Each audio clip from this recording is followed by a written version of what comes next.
ஒரு அமெரிக்க தொழில்நுட்பம், ஒரு அமெரிக்க பணக்காரரின் நிறுவனம். ஆனா அது அமெரிக்காவோட நண்பனுக்கே எதிரா திரும்பினா எப்படி இருக்கும்? இதத்தான் இப்போ ரஷ்யா செஞ்சு காட்டியிருக்காங்க.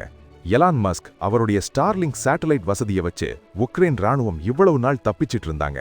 ஆனா இப்போ அதே ஸ்டார்லிங்க் வசதியை பயன்படுத்தி ரஷ்யா தன்னோட ட்ரோன்களை உக்ரைனுக்குள்ள அனுப்பி துல்லியமா தாக்க ஆரம்பிச்சிருக்காங்க. இது உலக நாடுகளையே அதிர்ச்சியில் ஆழ்த்தியிருக்கு. நவீன யுத்தம் எப்படி தலைகீழா மாறுது? ரஷ்யாவோட இந்த மாஸ்டர் பிளான் என்ன? இதனால இந்தியாவுக்கு என்ன பாடம்? இத பத்தி தான் இன்னைக்கு நாம டீட்டெயிலா பார்க்க போறோம். போர் அப்படின்னாலே இப்போ ட்ரோன்கள் தான் ராஜ்யம் பண்ணுது. ஆனா இப்போ ரஷ்யா பயன்படுத்தி இருக்கிற BM-35 காமிகாசி ட்ரோன்கள் ஒரு மிகப்பெரிய கேம் சேஞ்சரா மாறி இருக்கு. காமிகாசினா உங்களுக்கே தெரியும், இது ஒரு தற்கொலை படை ட்ரோன். இலக்கை நோக்கி போய் அப்படியே மோதி வெடிச்சிரும். உக்ரைன்ல இருக்கிற மொபைல் டவர்கள், இன்டர்நெட் வசதிகள் எல்லாத்தையும் ரஷ்யா ஏற்கனவே அடிச்சு காலி பண்ணிட்டாங்க. அதனால உக்ரைன் ராணுவம் முழுசா எலான் மஸ்கோட ஸ்டார்லிங்க் இன்டர்நெட்டை தான் நம்பியிருந்தாங்க. இப்போ இங்க தான் ஒரு ட்விஸ்ட். ரஷ்யா தன்னோட ட்ரோன்ல ஸ்டார்லிங்க் ரிசீவரை பொருத்தி அதே சேட்டலைட் சிக்னலை பயன்படுத்தி உக்ரைனுக்குள்ளேயே புகுந்து தாக்குதல் நடத்துறாங்க.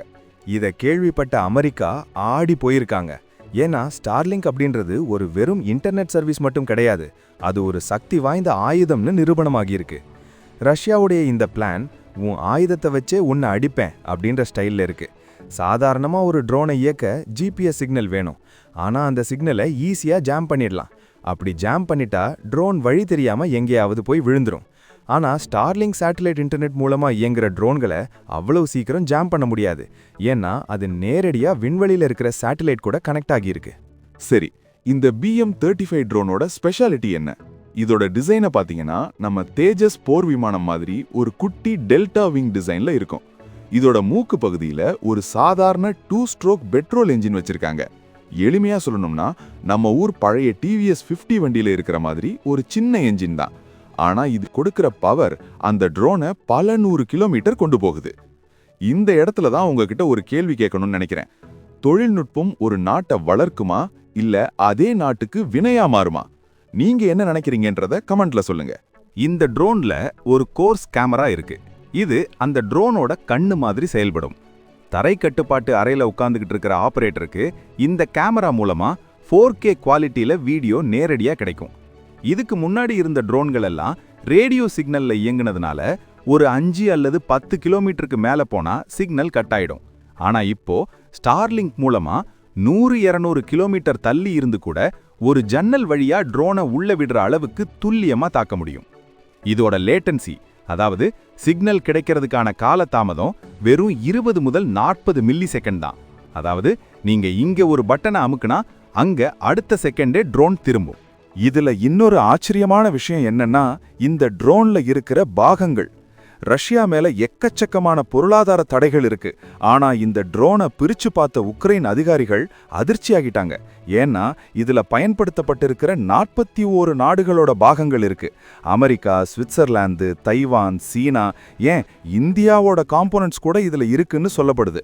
தடைகள் இருந்தாலும் ரஷ்யாவுக்கு தேவையான பொருட்களை வேற வேற வழியில அவங்க கொண்டு வந்துடுறாங்க. இதுதான் உலகமயமாக்கலோட ஒரு இருண்ட பக்கம்னு கூட சொல்லலாம். எதுவுமே யாரோட கட்டுப்படியிலையும் இப்போ இல்ல. இந்த ஸ்டார்லிங்க் இன்டகிரேஷன்ல இருக்கிற ஒரு முக்கிய தொழில்நுட்பம் ஸ்டார்லிங்க் மினி. பழைய ஸ்டார்லிங்க் பேனல்கள் ரொம்ப பெருசா இருக்கும். ஆனா இப்ப வந்திருக்கிற மினி பேனல் வெறும் 1.2 கிலோ தான் எடை. ஒரு சின்ன லேப்டாப் பேக்ல வச்சு எடுத்துட்டு போயிடலாம். இது அந்த ட்ரோன் மேல பொருத்துறது ரொம்ப சுலபம். இதனால ட்ரோனோட எடையும் அதிகமாகாது, அதே சமயம் அதுக்கு அதிவேக இன்டர்நெட்டும் கிடைச்சிருது. இதனால தான் ரஷ்யாவால இப்போ உக்ரைனோட முக்கியமான மிசைல் சிஸ்டம் மற்றும் டேங்குகளை துல்லியமா வேட்டையாட முடியுது. இதை ஜாம் பண்ணவும் முடியாம, சுட்டு வீழ்த்தவும் முடியாம உக்ரைன் ராணுவம் திணறிட்டு வர்றாங்க. உக்ரைனோட ட்ரோன் வல்லுநர் செர்ஹி என்ன சொல்றாருன்னா, இது ஒரு மிகப்பெரிய டிசாஸ்டர். எங்களோட டெக்னாலஜியை வச்சே எங்களை காலி பண்றாங்க அப்படின்னு வருத்தப்படுறாரு.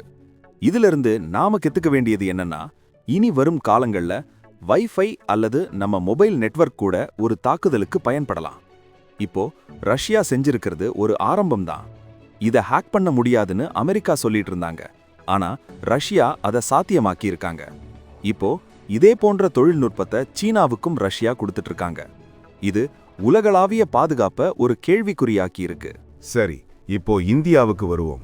நாம என்ன செஞ்சுட்டு இருக்கோம்? இந்திய ராணுவமும் இந்த போர் முறைகளை உன்னிப்பா கவனிச்சிட்டு வர்றாங்க. நமக்கு எதிரா இதே மாதிரி ட்ரோன் தாக்குதல்கள் வந்தா சமாளிக்க நாம D4 சிஸ்டம் அப்படின்ற ஒரு பாதுகாப்பை வச்சிருக்கோம். இது என்ன பண்ணும்னா, ஒரு 5 முதல் 8 கிலோமீட்டர் தூரத்திலேயே ட்ரோன் வர்றதை கண்டுபிடிச்சு அதோட ரேடியோ மற்றும் GPS சிக்னலை கட் பண்ணிடும்.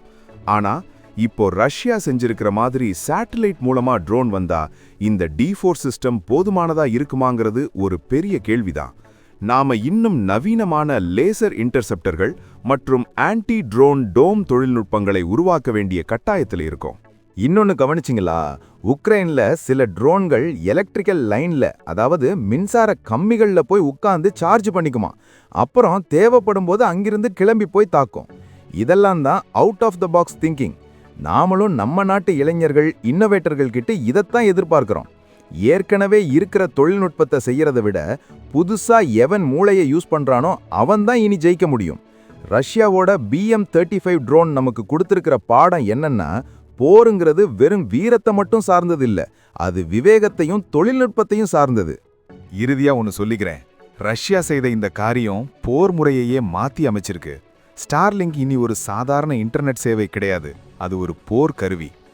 இந்தியாவும் இஸ்ரோ மூலமா தனியான ராணுவ சேட்டலைட்டுகளை அதிகப்படுத்தணும். அப்போதான் நமக்கான ஒரு பாதுகாப்பான நெட்வொர்க்கை நாம உருவாக்க முடியும். இந்த வீடியோ உங்களுக்கு ஒரு புது விஷயத்தை சொல்லி கொடுத்துருக்கோன்னு நம்புறேன். இந்த மாதிரி போர் நுணுக்கங்கள் பத்தி இன்னும் நிறைய தெரிஞ்சுக்க நம்ம சேனலை தொடர்ந்து பாருங்க. மறக்காம உங்க கருத்துக்களை பகிருங்க. நீங்க சொல்ற ஒவ்வொரு கருத்தும் எங்களுக்கு ரொம்ப முக்கியம். மீண்டும் ஒரு முக்கியமான அப்டேட்டோட உங்களை சந்திக்கிறேன். நன்றி, வணக்கம், ஜெய் ஹிந்த்.